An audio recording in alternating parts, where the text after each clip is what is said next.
has a right to shoot you and kill you if you reach a certain level of violence.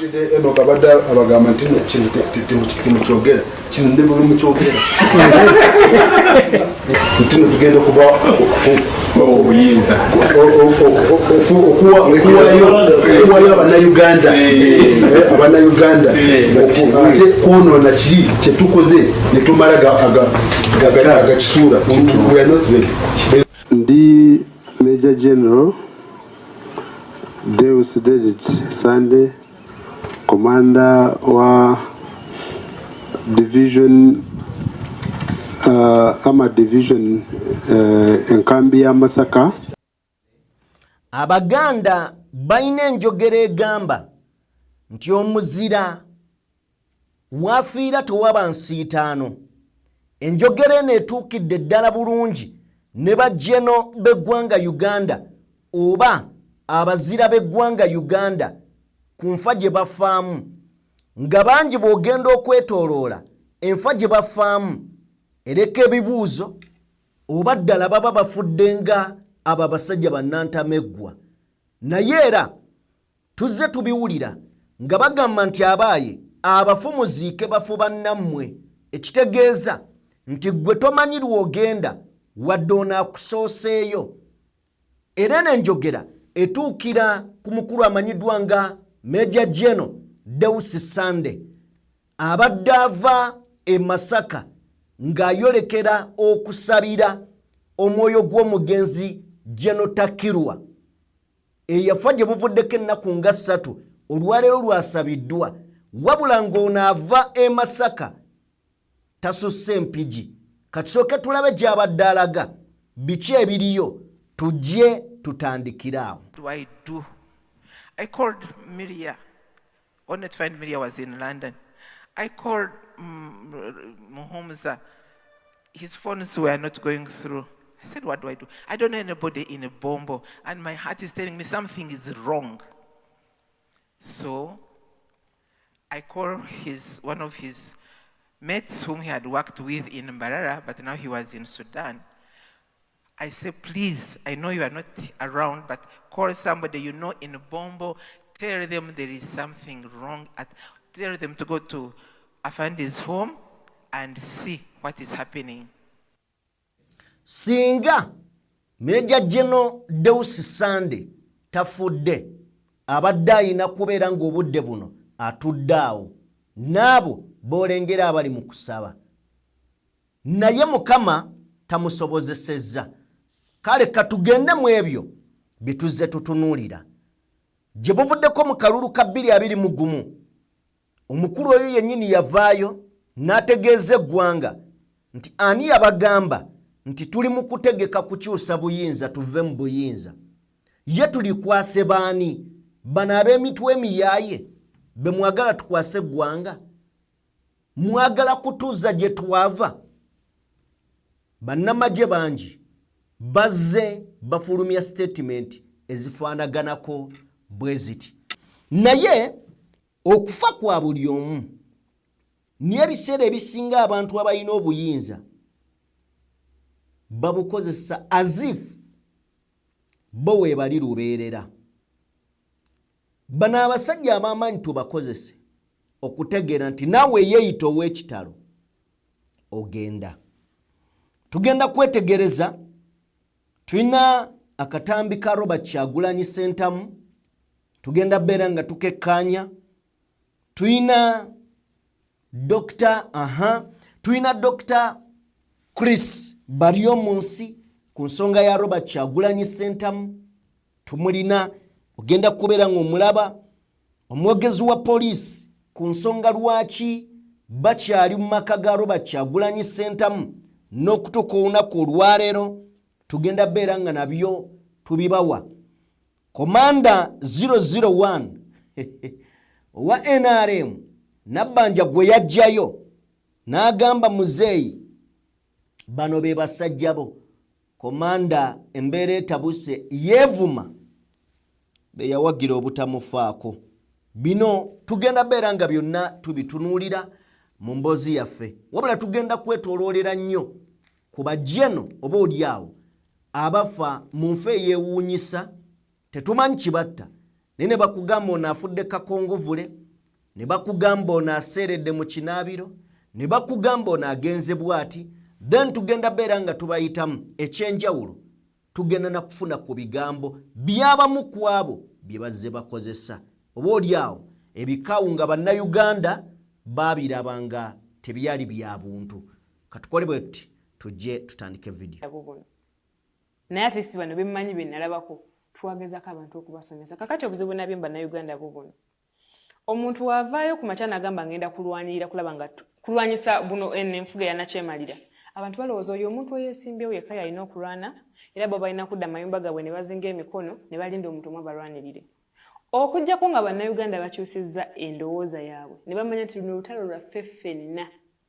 tugenda kusigala nga bwe tuli omuntu avuddeyo neyewayo n'agamba kambakulembere bannange kino kye tulina okukola mmwe ne mukwata badde nnyo ne mulooza yalina okugyetikka yekka awo bwe tukolera ensobi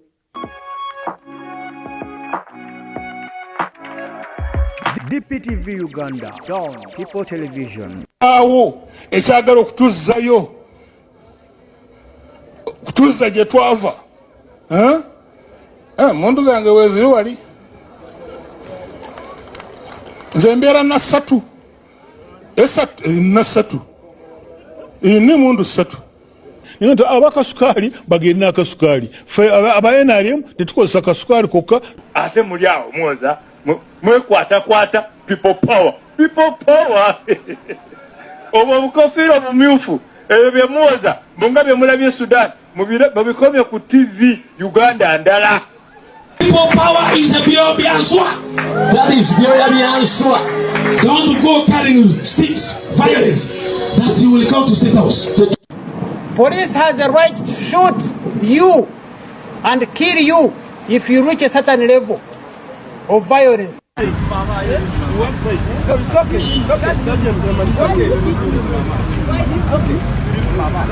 touch me. No, don't touch me. Don't touch me. Don't touch me.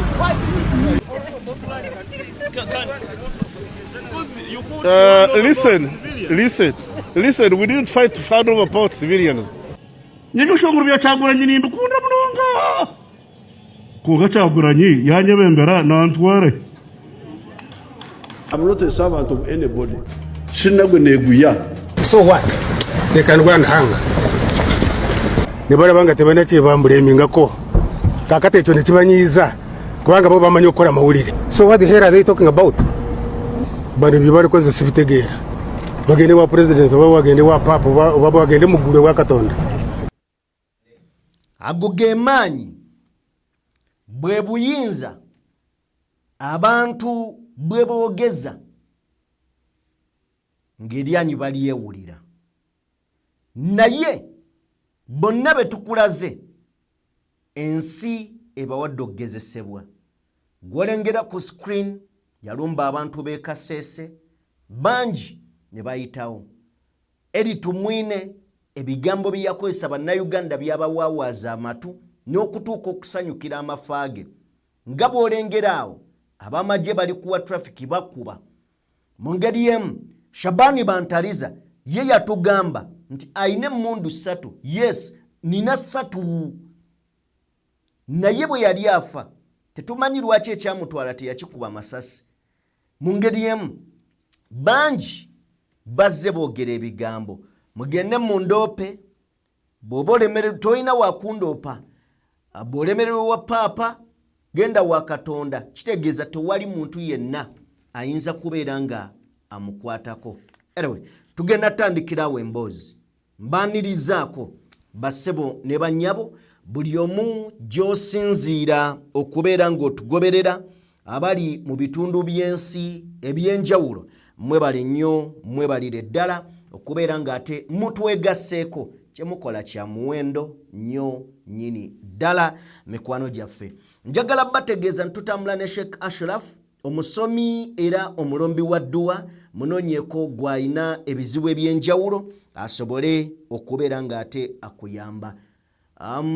Ku nnamba y'essimu esembye 711 okubeereko asobole okubeera ng'akutaasa ebizibu todekerawo kubyewaaniramu tebabiyita bwe bijja togamba enze ebizibu byanzimbako akayumba, find the way, engeri gy'obivaamu. Sheikh Ashraf ye answer. So ng'ate gwe ayagala okuzimba ennyumba, ayagala okuddaabiriza gy'olimu, abandiga Construction Solutions bano bakugamba nti basangibwa ku Entebbe Road aweerwa ez'okuliraana ne Can Resort Hotel, bakubireko basobole okubeera nga te bakuyamba ku namba y'essimu esembyayo 222.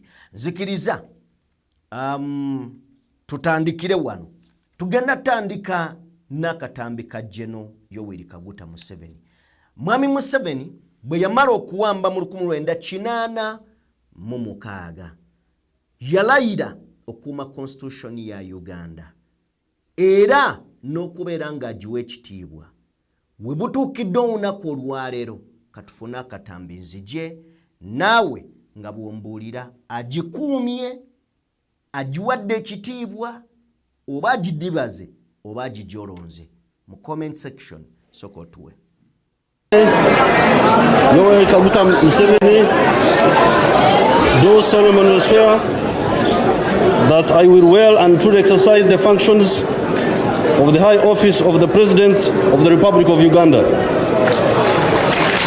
that I will bear true faith and allegiance to the Republic of Uganda, and that I will preserve and defend the Constitution, and that I will do right to all manner of people according to the law established, without fear or favor, affection or ill will, so help me God.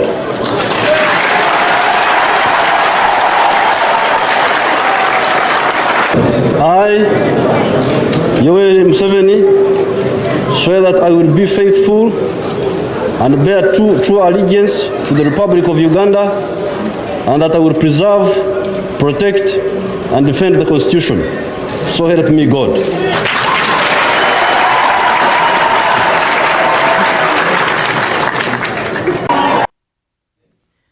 General Museveni yalayira okuuma constitution, okugiwa ekitiibwa.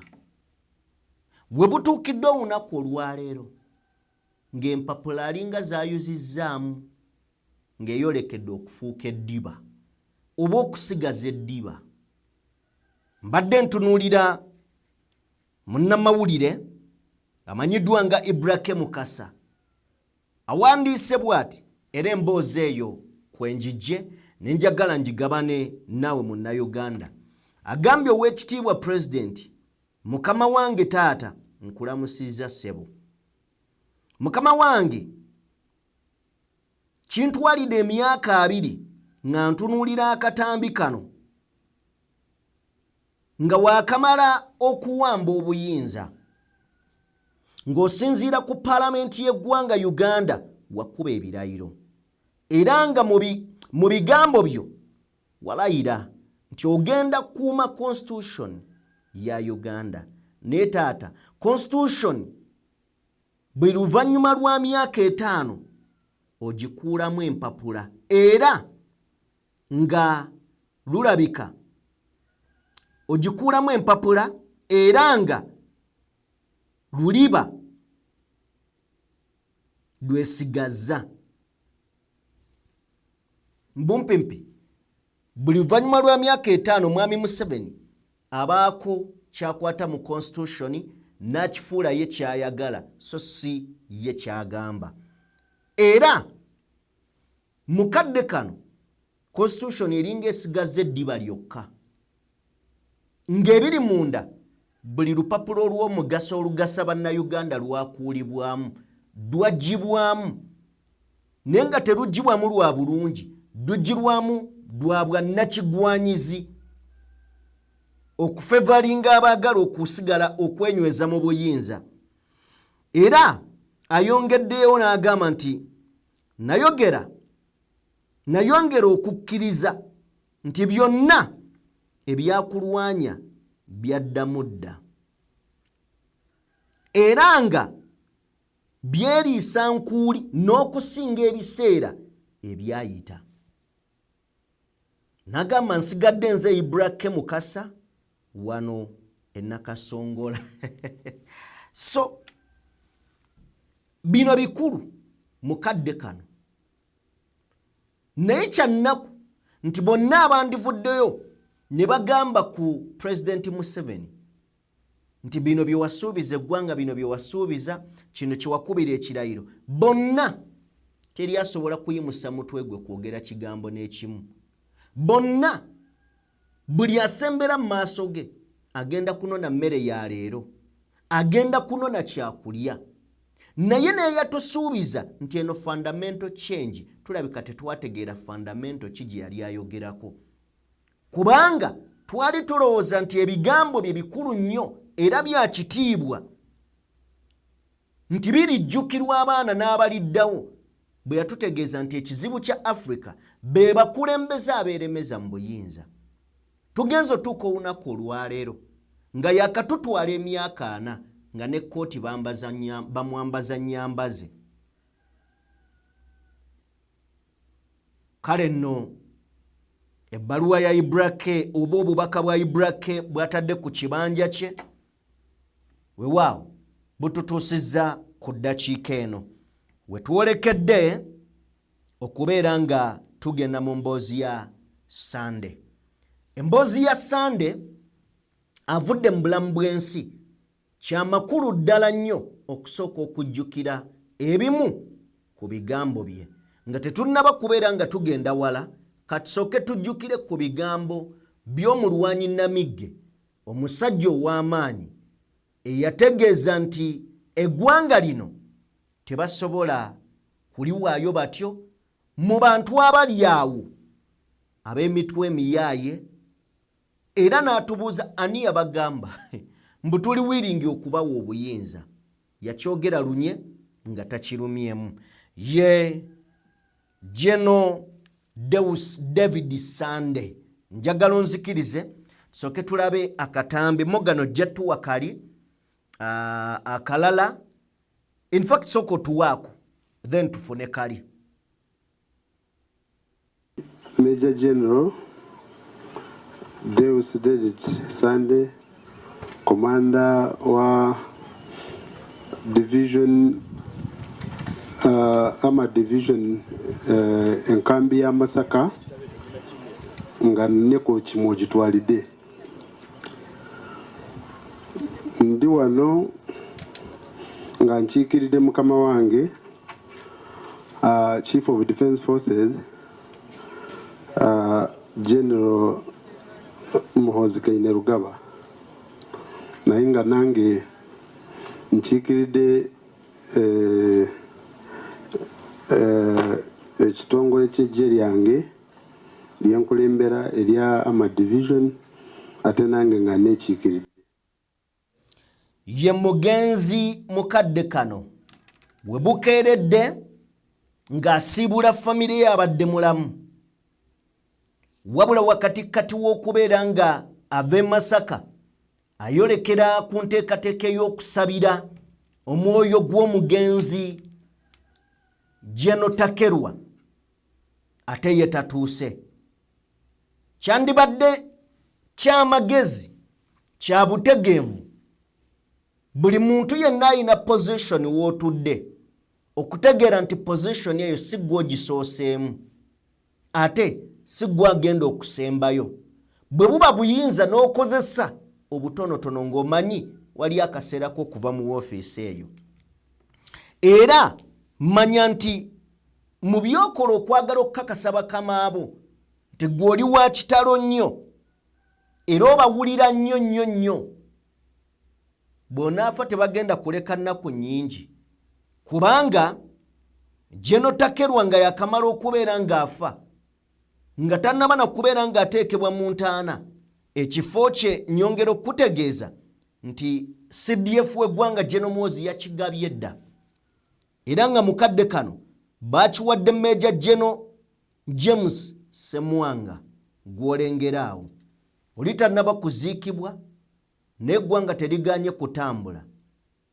Kituwe ekyokuyiga nti gwe wenna ali eyo ng'olowooza nti eggwanga litambulira ku muntu omu, oba abo ab'olubatu gwe b'omanyi bwe banaafa eggwanga lijja kusigalawo, kubanga mu position ze balimu waliwo abazirimu ne bafa eggwanga teriggwangawo terisaanangawo lyo ligenda mu maaso bwe babanga Jeno Takerwa leero lwe bamusabidde si lwe bamuziise naye nga position ye yajjuzibwa dda ne bagiteekamu omuntu kale nno tewali kubuusabuusa nti n'omukulu Jeno Sande ekifo kye mu nnaku mbale nga tannaziikibwa kigenda kubeera kijjuziddwamu omuntu omulala kakati oyimirire n'ogamba President Museveni yekka yasobola okukulembera eggwanga olina ekizibu ku mutwe era weetaaga okulongoosa sigambye nti tolina magezi naye totegeera kubanga oyo muntu nga ggwe nga nze agenda okkeera ku makyafe Uganda n'aba ekomye kakati katwefumiitirize ku bigambo bya Jeno Sande ebyo ebyawawaaza ensi amatu then tujje ate ku mirimu emirungi gye yakolera eggwanga lino katusooke tufune ebigambo ebimu ku ebyo ebyoleka obuzira bwe ate owaffe bwe muba mwaleeta fundamental change naye nga ku fundamental change buli ajja okwepima mu ntebe eyo mugamba muyaayi tagwanidde agwanidde tetunnaba kumumanya niyo oba olyawo buli omu bw'anaafa ebifo ebyo bijja kujjuzibwa oba olyawo eggwanga kale linaggwawo katufune akatambi kano akulira enkambi y'amagye Masaka Brigadier Deo Sande ayogedde kati ng'omusezi agula essowaani ng'amagye bwe gatasobola kuwaayo buyinza eri bannabyabufuzi abatalina ndowooza ntuufu eri eggwanga. As long as we are still existing, we are not there to give up.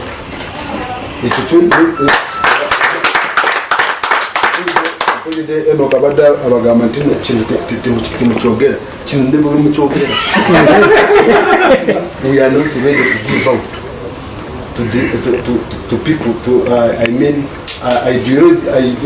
ideologically bankrupt people ntino tugenda kuba obuyinza okuwayo abannayuganda ate kwonoona kiri kyetukoze netumala agakisuula. We are not ready. Asekeredde n'abalowooza nti bali mu nteekateeka kuwaayo buyinza. Tuli kubategekera. We are planning a handover for you. Do you think we are planning a handover? No, we are not planning a handover. We are planning, actually we are consolidating. Sanda asabye bannamawulire n'abavubuka mu ggwanga okutwaliza awamu okukimanya nti okutuuka wano Uganda evudde wala. Uganda eno nga bwe yali si bwetu bweri olwaleero. It is up to you to decide to make Uganda become kiri kumwe okusalawo. Alabudde ne ku mbeera yonna esobola okutuusa Uganda mu mivuyo ng'egiri e Somalia. Nemukola Uganda ebeerenga Somalia gyemba bulijjo. Olwaleero Somalia eri mu kustrugglinga. Erinnya yalisangulawo. Ono bino okubyogera abadde ku nsisinkano eyategekeddwa Jole Lwakanyengere ng'ono yakulira bannakiwa ba NRM mu kibuga Masaka. Kale ye mukulu mukadde kano omugenzi Sande ebigambo yabyogera but njagala kufuna ku bigambo bye okubaako kyenkuwa. Buli ayogera agamba nti eggwanga lyaffe tetwagala lifaanane nga Sudaani. Mwe mulaba ebiri e Libya bibasanyusa. Kakati wano we batusiigira ekifaananyi kyenjagala okugamba nti kikyamu. Teboogera ku mawanga gakyusa bukulembeze mirembe ne bukyuka. Lwaki gano amawanga gafaananye bwe gati? Transition mu byobufuzi yabula. Abagafuga oba babadde nga bagafuga babadde nga beetwala nti be basembayo. Then bw'ovaayo n'obuuza nti tetwagala kubeera nga Sudan, twebuuze Sudaani yatuuka etyawo mukkirize ensi akalulu kabeerewo kozi kusinziira ku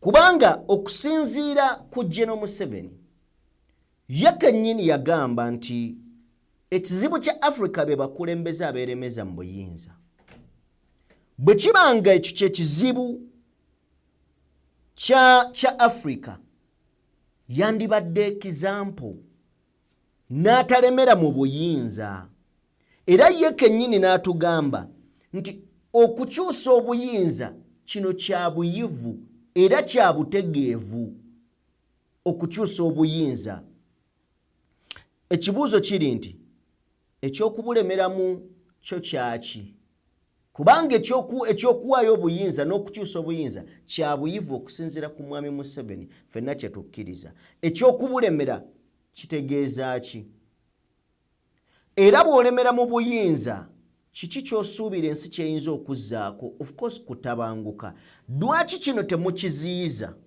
okutabanguka naye ate ne munenya ensi nga mugiraga ebiri e Libya Gaddafi singa yali ayagala nnyo Libya yandize n'akola n'atereeza bw'amala okutereeza n'aseetinga ebyobufuzi we binaatambula nadda wali musajja mukulu Gaddafi nga ye kyakulabirako nga Mandela bwe yakola jangu osaavinga egenda ensi giwe kikyoyagala etambulireko ne abeeyita bassaabalwanyi bwe bakwata obuyinza balaalira bulaalire mu kubulaalira bajja n'omukwano. I will give you an example. Abantu baagala nnyo gwe bayita Traore. Traore ensi emwagale kuba akola ebituufu naye singa ebyo ebituufu taatuuka ekiseera n'alowooza nti yabikoze yalina okubibeeramu naye mu bbanga eritali lya wala singa aneewulira eryanyi nti bino nze mbikoze nze nnina obbibeeramu ensi egenda kukyawa Traore. Ekinaava mu kukyawa Traore agenda kutandika okutta abantu ekigenda okwongera ku bukyayi agenda kutandika okukola ebintu ebiri against abantu abamwagalanga ekitegeeza nti obuyinza bugenda kubanga buvudde mu bantu buddire ddala mu magye nga emmundu ye yemukuuma mu buyinza newano ensi emwagala era agiwuliriza kati kino kyekifaanananga mwami Museveni. Ensi yayagala mwami Museveni ffe tukuze batugamba baamwaliriranga n'ayitawo nga ensi nga tosobola kwogera ku mwami Museveni ng'omukwano ne leero okujja ng'ebintu abikyusa bw'ati abikyusa tutuuse kussa ng'amazima amatofu gali nti n'abaali bamwagala bakooye ne bw'atunuulira byazaakola emabega alowoozaamu singa nva mu buyinza ki ekiyinza okuddako. Ekiyinza okuddako si bantu be bakireese ye yakireese ng'agezaako okuprovinga ensi nti ye waali. Buli weyagala ensi ogiprovinga ensobi okola nnyingi eziyinza okutuuka mu maaso nga wandyagadde okuwummula n'olemerawo naye nga ggwe weeteereddewo ensobi. Kankuwa ekyokulabirako. Abamu ku mmwe mwali mukuliddeko mu byalo. Omuntu asobola okutuuka ekiseera ne yeetya ne weezimbira endowooza n'ekufuukira ezzike. Ffe twalabanga firimu mu kyalo n'ogenda n'olaba firimu n'ovaayo w'oyitanga kasiko bw'oba ojja n'ogamba naye kakati omusajja bw'ava eri wallahi nantema ejjambiya gwe okirowoozezza naye gye ekirowoozo kitandika okwezimba ne kyezimba mu mutwe ogenda okumaliriza nga maaso wali bulijjo waliwo katooke oba kati ogenda olaba nga musajja akutte ejjambiya oba akutte omuggo naye nga ndowooza gwe wagitandise. Kati mwami Museveni n'abakulembeze abalala batandika ebintu bino nga they are good, nga balungi. Niyo olw'okubeera nti obuyinza abantu abamu we babukwata batandika okuwulira ng'ebifuba bizitoye, ekiddako kubeera kutandika kukola bintu bitali birungi. Bwe bakola ebitali birungi abantu batandika obbavaamu. Bwe babavaamu baagala okwagala provenance nti bakyali relevant. Okumaliriza nga mutandisa okwesika n'abantu. Mu kwesika okungi otandika okutya buli omu. Kati kyekiriwo mu Uganda nti ab'obuyinza buli kimu bakitya. Anyway, tulandaze nnyo kibadde kya nsonga okubeera nga tukigendamu. Bonna bannamagye n'abakola mu bitongole bya gavumenti kino mulina okukimanya nti gwe musavinga ye fount of honor. Ne fount of honor aweebwa obuyinza oba mandate bannansi. Bwe weerabira office gy'olimu nti eri public office ebiddako olunaku ng'osavinga oli olunaku lw'ogenda okuva mu nsi abantu bagenda kujaguza. Newankubadde nabo bajja kukusanga naye bajja kujaguza ku olwo olunaku. Era ndaba abantu bajaguza biki? Nedda gwe bajagulizaako ddayo byabadde ayogera ne byabadde akola. Gwe gw'otayagala asanyuke yoyo gwe baakubye amasasi mu kalulu akabadde ke baga nti kabadde free and fair. Gw'ogamba lwaki asanyuka ye yawulira ebigambo nga je n'abyogera oba jeno ki oba jeno ki ng'ayogera ebigambo ebirabika nti ne bwe kinaaba kyetaaga kukosa bannansi bajja bakosa. Mwami Museveni asigaze obuyinza. Kati omuntu bw'asanyuka agatta bingi. Yalonda akalulu ke ne bamubba. Gwe yalonda si yafuga. N'atunuulira nga ggwe eyali ataddewo embeera okakasanga bwe mutasobola kuwaayo obuyinza ng'ofudde. Kiki ky'osuubira? Anyway, katuyiteko wano. Bangi abagenze ebibuuzo byabwe nga biri awo bwe biti. Bibunye ebibuuzo. Oddayo n'otandikira ku Kazini. Kazini mukyala we Dralu bagamba mbu ye yamutta. Nojja ku Paul Lokech Kakongovule mbu yagwa mu kinaabiro. N'abalala bangi abafudde nga weetaaga kuddamu kutunuulira nnyo okutegeera. Kakati ono ye afudde olwaleero kitegeerekese nti afunye obuzibu mu kussa. Ne bamuddusa mu kalwaliro awo Empigi wabula Mukama tamusobozesezza bambi n'amujjulula mu bulamu bw'ensi olunaku olwaleero. Kitalo nnyo, kitalo ddala. Tumuveeko tugende butereevu nnyo era ku mbeera y'emu eyeekuusa. Nti nga muwera nti tewali muntu agenda kukwata buyinza. Presidential candidate oba former presidential candidate Robert Kyagulanyi Ssentamu ali on run, on hide. Amaka ge nga gasalibwako ab'ebyokwerinda. Bannansi oyinza obutabagaana kusanyuka nga aliwo afunye obuzibu nga nabo owaabwe mwamutadde mu mbeera ya dduka. Bajja kukwata ennaku ebanyigiriza eno bagirete basanyukire bino. Ekyo kyo temusobola gaana muntu kusanyuka naddala ng'ayina ekimunyigiriza. Njagala tufune ebigambo twe ku mboozi eyo papa.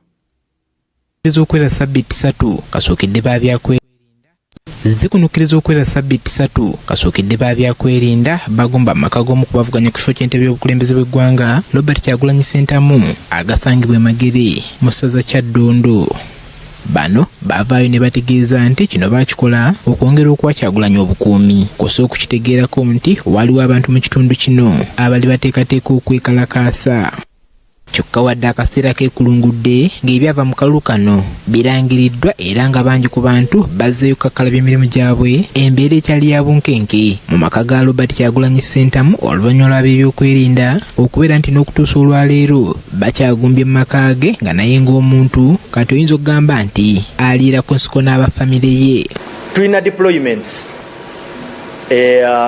around amaka ge kubanga tuyina interests nga security n'okulaba nti tewabaawo obumenyi bw'amateeka obubalukawo nga businziira okuva ewuwe. Omwogezi wa poliisi mu ggwanga Lusooke Kituuma agamba nti n'okutuusa kati ab'ebyokwerinda bakyagumbye mu maka ga Kyagulanyi nga bakyaliko ebintu by'enkizo bye banoonyereza mu maka ga Kyagulanyi bye babadde tebannazuula. Just know that there are very specific operational postures around his premises in the interest of national security. Tubuuziza Kituuma oba Kyagulanyi alina omusango gwonna gwe yazza ogutuusa okusiba ab'ebyokwerinda mu maka ge n'okutuusa olwaleero era bw'ati bw'atuzzeemu. Bwe tuba nga tulina kye tumulanga tujja kibategeeza era tumuyite oba tumukwata. Kasokedde nga kulonda kuggwa ebitongole eby'ebyokwerinda bizze bikwata abantu ab'enjawulo nga n'abamu baluguzeemu obulamu wabula n'okutuusa kati mpaawo amanyi muwendo mutuufu ogw'abantu abakwatiddwa kosa abo abattiddwa era kino omwogezi wa poliisi akitangaazizzaako. Okukwata kw'abantu n'abantu abamu abataalutonda mu elections zino mbadde sinaba kufuna information eno naye nsaba nti bwe mba ngifunye ngisharinge namwe bannamawulire okubatangaza ku information yeyo. Naye for now mujja kunsonyiwa musiina bakufuna. Okay, ye mwogezi wa poliisi Lushoki ng'agenda mu maaso n'okubeera ng'abaako byannyonnyola ku nsonga eyo. Kalulu kaggwa abantu ne baddayo bakakkalabya mirimu gyabwe naye ab'ebyokwerinda balemedde wa Kyagulanyi Ssentamu. So duli bagendayo nga bagamba baali beekengedde embeera eyinza okutuukawo ey'obulabe oba okwekalakaasa. Ekibuuzo kiri nti kati bakyakolawo ki? Bakyakolawo eki? Kakati tujja ku katambi ka Kyagulanyi Ssentamu. Akatambi kano nja kusaba okawa amatu kubanga koogera oba kubiriwo koogera ku bannayuganda okwewala bannabyabufuzi eggwanga lyabwe balyenunulire nga bo so si bannabyabufuzi. Bannabyabufuzi bajja kwefunira ensimbi katambi kakadde naye oyinza olowooza nti yabyogedde leero. Mutuweeko okudda eri oba baawo oba baba ne bakwatagana politician ne bayinza n'okudda eri oba baawo oba baba ne bakwatagana ne basalawo ne batugabana. So olunaku lwaleero Uganda eyawuddwamu ebitundu bibiri, abanyigiriza n'abanyigirizibwa, abalya n'abalirwa. Ekyomukisa omubi ffe abanyigirizibwa ffe bangi naye twali tetubuukanga, twali tetugulanga maaso. Bannaffe bangi baali tebamanyi nti basireevu mu nsi yaabwe. So Patricia alina ekigambo kyayogedde n'agamba we decide that nothing can be about us without us. Oh yes. Tesobola tuteeseza nga tetubiriimu.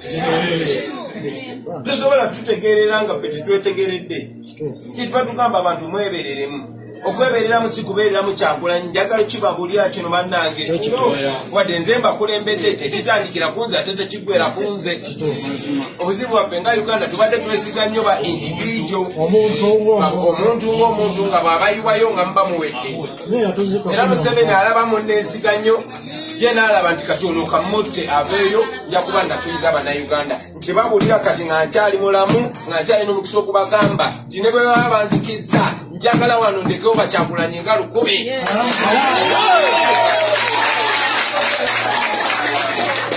Kubanga kino kyange nganze nange ebyomukumwe abamukumwe ennaku gye mulaba esinga n'eyange abamukumwe olugendo lwammwe luwanvu okusinga olwange. So this is not about me, this is about all of us. Era bw'oba oyimiridde ku nsonga gy'emirireko nga gw'omu. Abuulira omusiru ak'ow'emimwa niye abuulira omugezi teyeekooya nedda at all.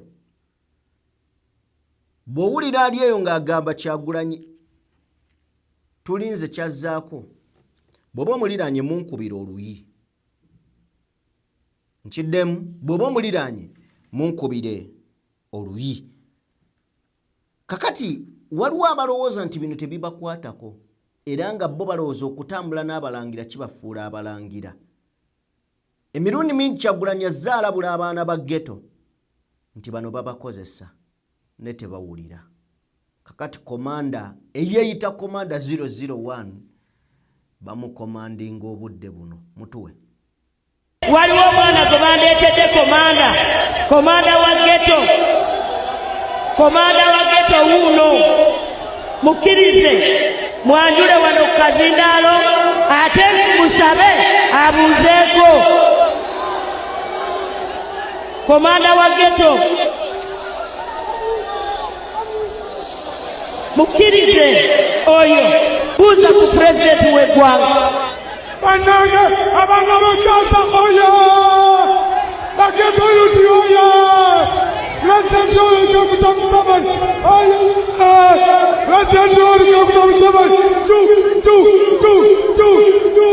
Farida Nambire Farida Nati Mama Nambire Nati Justin Mama Nati Seya Ruwanga Nati Wayo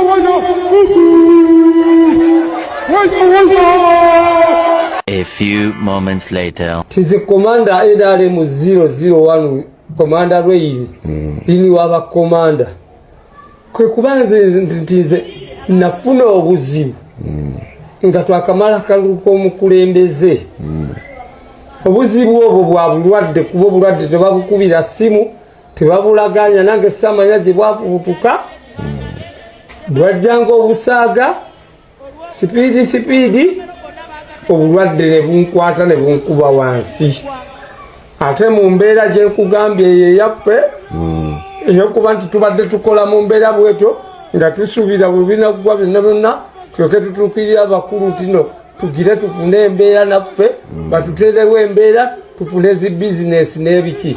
Nalwala obulwadde bunga bw'amaanyi obulwadde bwanfunza obulwadde bwankuba eno ndi eno sirina ayamba ndi wano eno mu bakadde bange bebaddukira bebagiragirayo kebafunye ku gundi ne baleeta nenywa ku biragala ne baleeta nekola ku ebyo ne baleeta ate ne basonda bwe basonze bwe batunze ne banzisaako obucupa ate ne obucupa. Alright, kale yoyo komanda eyeeyita komanda 001 tubijja ku bigambo wali ebya Kyagulanyi tufuna komanda 001 oba eyeeyita then ne tujja ku mukyalo ono ayina statement ennungi okamala ojja kubeera ng'omutuwa then tweyongereyo omukyala oli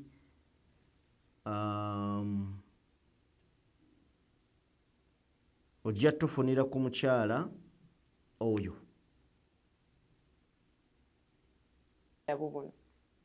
naye ate si bano bemmanyi be nalabako twagezako abantu okubasomesa kakati obuzibu nabyo bannayuganda bubuno omuntu waavaayo ku makya n'agamba ngenda kulwanirira kulaba nga kulwanyisa buno enfuga yanakyemalira abantu balowooza oyo omuntu eyeesimbyewo yekka yalina okulwana era bo balina kudda mayumba gaabwe ne bazinga emikono ne balinda omuntu omwe abalwanirire okujjako nga bannayuganda bakyusizza endowooza yaabwe ne bamanya nti luno olutalo lwaffe ffenna tugenda kusigala nga bwe tuli.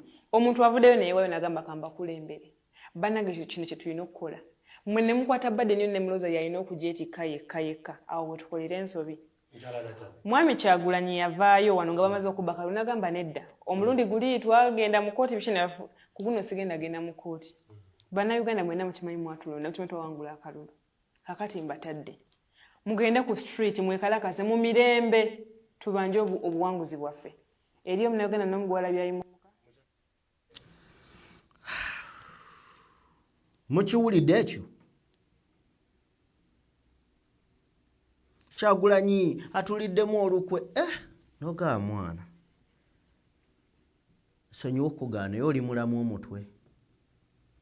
Kyagulanyi yatambula Uganda yonna gwe watambulawa.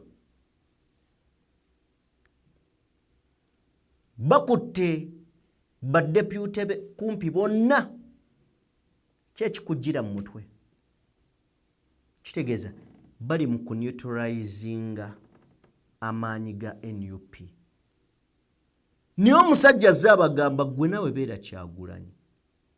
Kuba ekisooka abamu munsinga n'okubeera obubi. Muli bubi okusinga nze. Ne bwe mmanga nze nsitukiddemu owaayi gwe kiki? Nti tetulina buzibu. Kakati tutuuse ku ssa lya Dr. Chris Balyomunsi. Era njagala omutuwe then tutandiki atuje tumalirize programu eno. Threats.